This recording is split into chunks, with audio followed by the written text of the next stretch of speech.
Symbiotes have always been one of the Marvel races that fascinated me the most. That's why Venom, Carnage and Toxin were my favorite characters, even though I barely knew anything about them, but hey, check out this awesome cover I made for math when I was just 7 years old! I did know that Venom was an alien, but aside from being shown as a super powerful creature similar to Spider-Man, we didn't learn much more except that he makes you hit hard and dance weirdly. Until I played Insomniac Spider-Man 2, and saw that Venomized New York with its inhabitants turning into violent symbiotes, and I was blown away. Was Venom really capable of this? And what's the deal with those faces? Then, Sony's latest Venom movie trailer dropped, focusing again on the symbiotes as a parasitic intergalactic threat, and on Knull. This got me thinking, what are symbiotes really? What are they based on? What's their origin in Marvel? And who exactly is this awesome Knull I have in my Marvel Snap deck? And since many of you probably haven't read the comics either, I decided to make this video to analyze one of the most iconic species in Marvel history.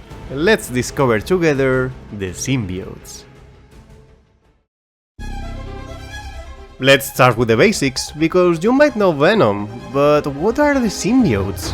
Well, Marvel symbiotes are a race of parasitic extraterrestrial beings with a viscous, usually amorphous form, typically vulnerable to loud sounds and fire. Think of them as a kind of living goo, or at most a floating little head. As many of you probably know, these creatures need a host to survive, although in exchange for not paying rent for your body, they give you enhanced abilities and powers. Among the powers you can receive are the typical superhero abilities: strength, speed, agility, endurance, regeneration, and even enhanced intelligence. But specifically, symbiotes give you the power to use them as a bio-armor that can change size or appearance, even serving as a disguise to impersonate others. They can also absorb bullets, enhance your senses or powers, give you appendages like tentacles, blades, claws or fangs, generate poisons or toxins, allow you to breathe underwater or in space. They can even slow the effects of a terminal illness, like cancer, or in some cases even keep their host in a kind of immortality. Of course, all of this doesn't come for free. Aside from needing you to survive, symbiotes can also take things from their host.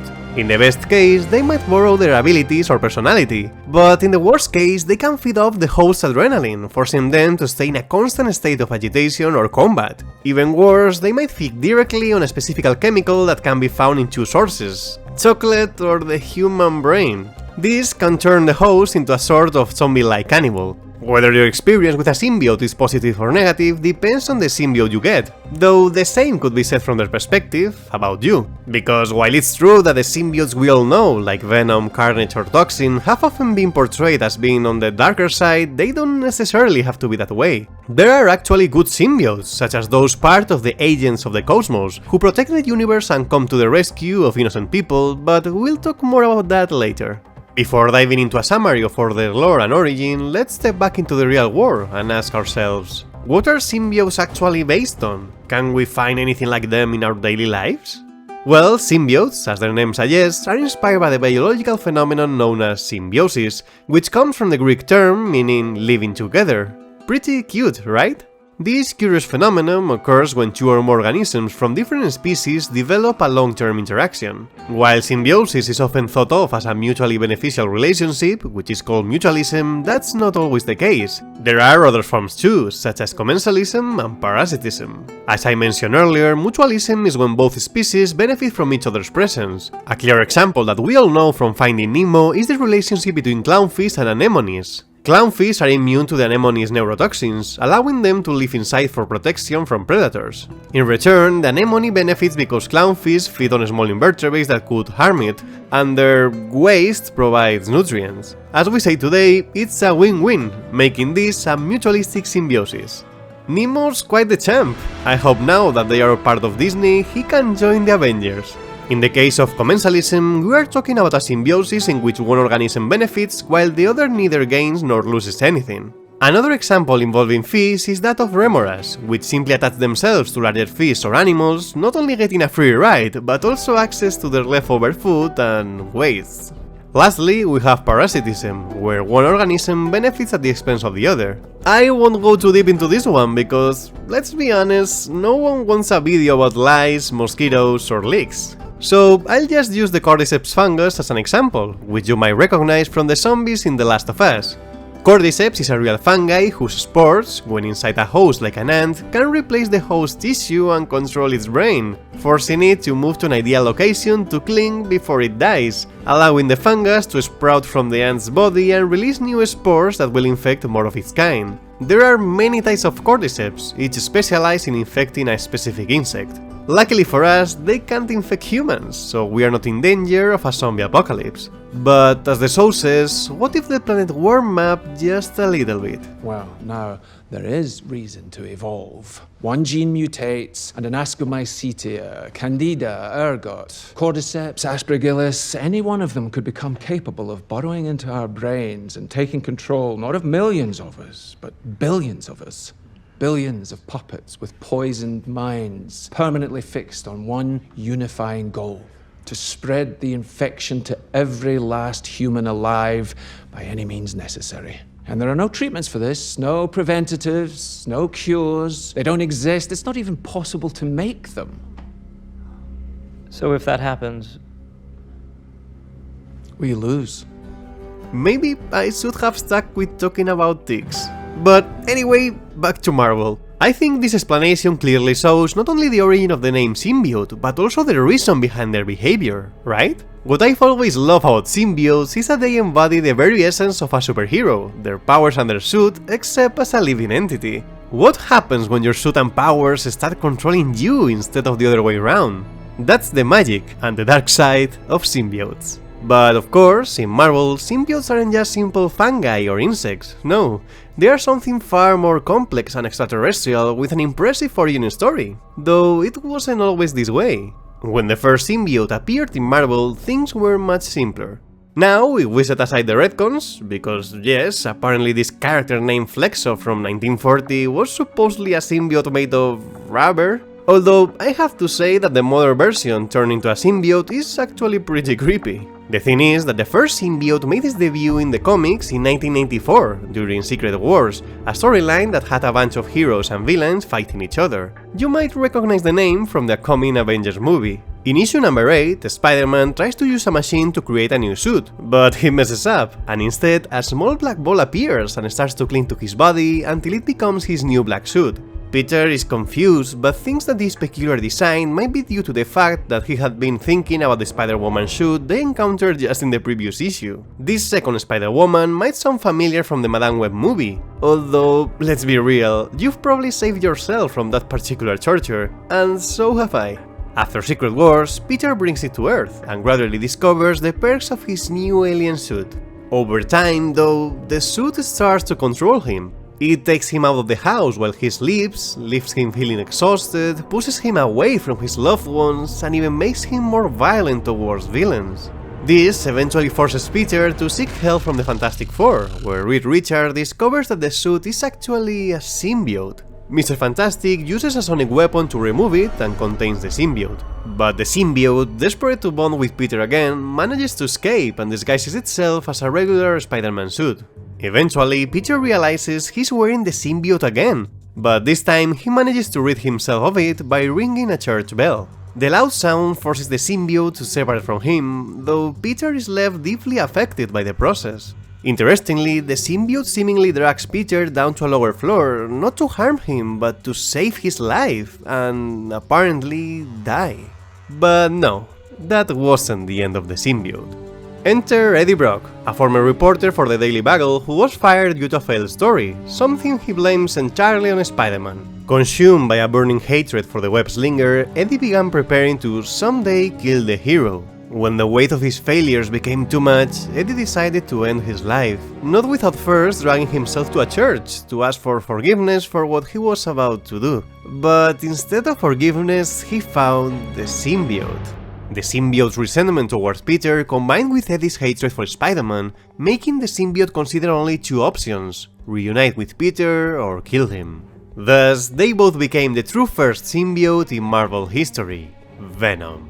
Over time, other symbiotes emerged, including Venom's offspring, Carnage, who bonded with the sadistic serial killer Cletus Cassidy, Toxin, the offspring of Carnage, and many more symbiotes and descendants of Venom. But I imagine this is the Venom origin story most of you are already familiar with. An extraterrestrial goo that arrives on Earth, bonds with Spider-Man, and eventually separates to bond with Eddie Brock, usually in a church.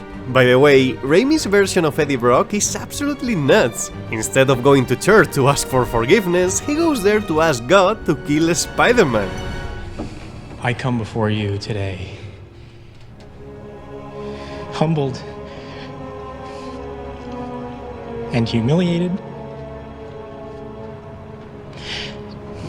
to ask you for one thing.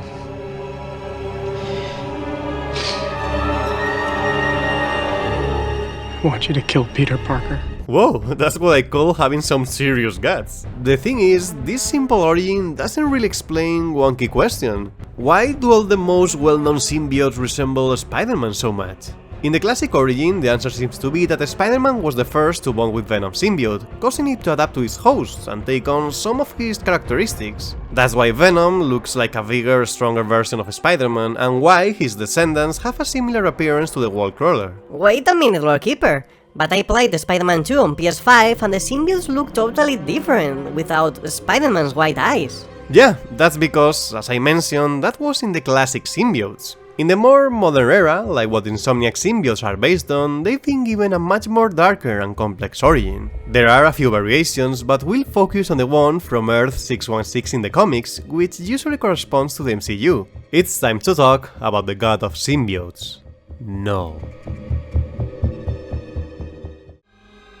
Millions of years ago, between the destruction of the previous universe and the birth of the current one, there was nothing. Well, that's not entirely true. In that nothingness, there was the first something. Knull, who ruled in solitude over the infinite void known as the Abyss, shrouded in total darkness until the light came. The Celestials appeared, bringing the dawn of a new universe.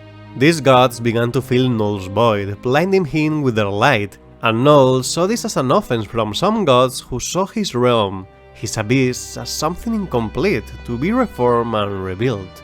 However, the Celestials weren't there to attack Knull, quite the opposite. They wanted to recruit him, to make him their Onyx King of Darkness, their King in Black, to work with the new universe in symbiosis. But Knull didn't see his universe as empty, dead or hollow. No, he knew that the void breathed and had teeth. In that moment, Knull drew the first symbiote from his own shadow, using it as a sword to slice the neck of one of those Celestials, thus declaring war on creation itself. That was the first time he tasted the blood of the light, and for this crime, Knull was banished back into the void along with the severed head of the Celestial. Back in his home, Knull began to plot his revenge. Using the Celestial's head as a forge, he refined the first symbiote into a weapon worthy of a god. Though due to his inexperience in forging, this abomination was born with scars, causing even today's descendants to fear the fire of the forge and the thunderous sounds of the celestial hammer. Thus, the first symbiote was perfected. All Black, the Necrosword, the God Killer. Together, they waged war against the creation and the light, extinguishing billions of stars with the blood of the gods, until 3000 years ago they crashed onto an unnamed planet. It was there that All Black, Knull's first progeny, fell into the hands of a mere mortal. There, Knull lay dormant for hundreds of years until he had a revelation. He discovered that by binding his abyss to lesser creatures, he could manifest through them and control them. From this host, he could absorb their strength and gain knowledge of the world around him. And in that moment of first symbiosis, everything truly began. It was then that Knull recruited his horde. Where he had once been alone, he became the center. He became their hive mind, the God Host. With the ability to control them across galaxies, Knull unleashed an army of symbiote dragons to continue his war against creation. He saw through their eyes, felt every god's broken bone, and with each light they snuffed out, the void grew larger. Until 6,000 years ago, they arrived on Earth. This planet reeked of light, so Knull was surprised to encounter the weak and pathetic humans. But during one of his dragon's attacks on the Norse, Thor struck the beast with a power Knull had never felt before. In an instant, the shockwave rippled throughout the hive mind, severely damaging Knull's connection to his progeny, who began to seek new hosts. However, in doing so, these hosts began to infect the symbiotes with their light, goodness, nobility, a sense of honor and life. And they began to rebel against their creator, reproducing endlessly until Knull was consumed by the abyss of his own creation, drowning in his own darkness. Ashamed of their dark origins, the symbiote crafted a story that they hailed from the planet Klyntar and were a species devoted to seeking good and justice throughout the universe. To further this purpose, they established the Agents of the Cosmos, symbiotes that bond with worthy beings and, by taking their symbiosis to its highest expression, protect the innocent. But there's a problem. Just as the Klyntar were infected by light, they can also be corrupted by impure hosts, and this leads some symbiotes to decimate entire planets. Despite the efforts of the Agents of the Cosmos, the brutal and atrocious acts performed by some hosts to feed adrenaline to their Klyntar end up solidifying their violent, predatory and monstrous reputation.